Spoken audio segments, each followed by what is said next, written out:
Let's talk about the electromagnetic spectrum. So the electromagnetic spectrum is basically just like a form of energy that travels through space as sort of oscillating electric and magnetic fields.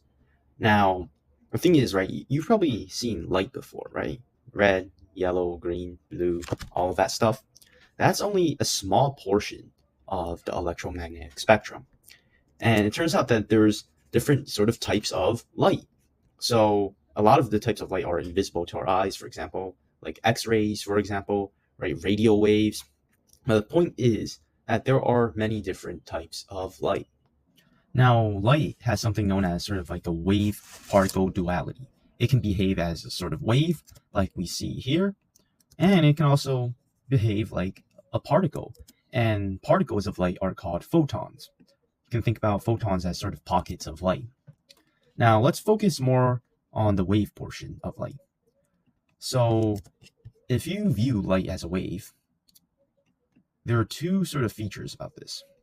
The wavelength, so you have the wavelength, and you have the frequency.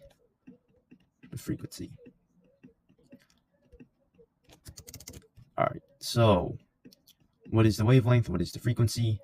I mean, the wavelength, it's kind of like self-explanatory. It's literally just the wavelength, right? So if I pick kind of the same spot up top, right, how long is this?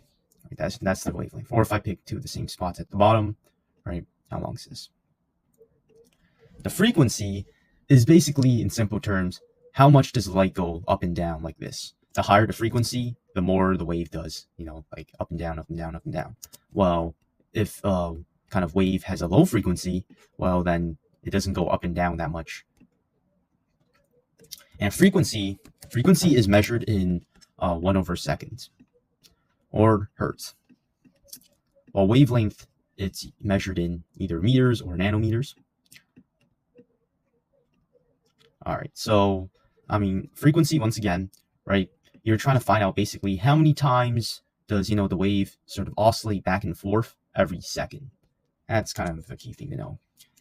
Also, another key thing to know is that wavelength and frequency are inversely related. So if the wavelength of your wave is very big, then it's not going to have that much of a frequency. The frequency is going to be very low, right? So as wavelength increases, frequency decreases. And likewise, if your wave does like something like this, right, where it goes up and down a lot of times per second, well, it's not going to have that much of a wavelength, but the frequency is going to be pretty big. So as wavelength decreases, frequency increases. So they are inversely related to each other. Now, it turns out that wavelength and frequency, so wavelength usually have a symbol that represents this, and it's this sort of upside down Y. Sorry, it's this upside down Y, and this is called lambda. You also have frequency, which is usually denoted by this V. So V represents frequency, and this is nu.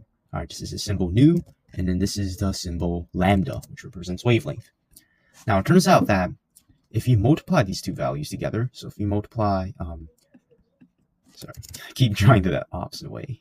So if you have the wavelength multiplied by the frequency, it's actually going to be equal to a constant. And that constant is the speed of light. This is the speed of light. So in sort of like a vacuum, where in a vacuum, you don't really have like particles like blocking, right? So if you have like a wave, right? If you have some sort of wave and it's traveling in a vacuum, so let's say this is a vacuum right over here, it's going to travel at the speed of light, all right? And it doesn't matter what type of wave it is, right? It's always going to be equal to a constant, right? The speed is always going to be the speed of light, right? Now, the speed of light is approximately 3.0 times 10 to the 8 and then meters per second. All right. And the speed of light, I mean, these units make sense because think about it, right? Your wavelength is measured in meters, right? It can be measured in meters. Remember that your frequency is measured in 1/2 or hertz. So if you multiply things together, well, meters times 1/2 gives you meters per second. So this unit kind of makes sense. All right. So basically, it doesn't matter what type of light you kind of have, right? You can have, radio waves, microwaves, infrared radiation, right? These are all different types of light. And notice how, as the chart goes this way, you're going to have a higher frequency, right? Because obviously, the waves go up and down, faster and faster, right? It doesn't matter, what type of wave you're looking at. Radio waves in this range, infrared radiation, ultraviolet radiation. Put this in a vacuum, and boom, you got the speed of light. Now, of course, if you look at this chart right over here, you got freaking gamma rays on this side, which is pretty powerful. And then you compare this to radio waves, which is not as powerful. Or maybe we can say that it doesn't have that much energy.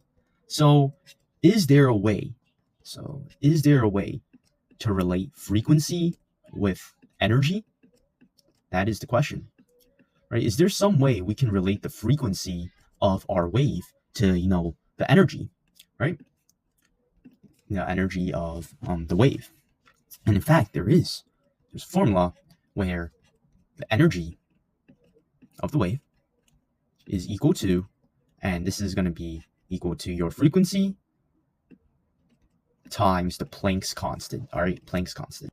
And that's going to be symbolized by this H. This H represents a Planck's constant.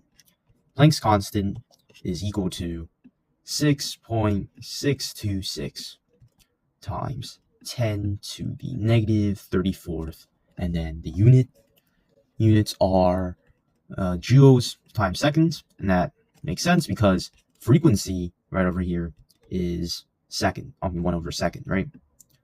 And energy is, in this case, it's going to be measured in joules. So in this case, if our Planck's constant is in joules times seconds, right? Well, the seconds cancel out, and you're just going to be left with joules, which matches the units for energy.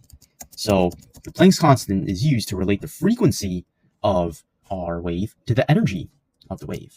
And it turns out that, well, of course, just from looking at the chart, well, you would just notice how if the frequency increases, well, we get higher and higher energy. Gamma rays is used to treat cancer, right? Rays are hella powerful. But then we have sort of with radio waves and microwaves, they are inferior in energy compared to gamma rays. So this sort of makes sense, right? It makes sense logically, and it makes sense from this equation. In the next video, I will be doing this problem.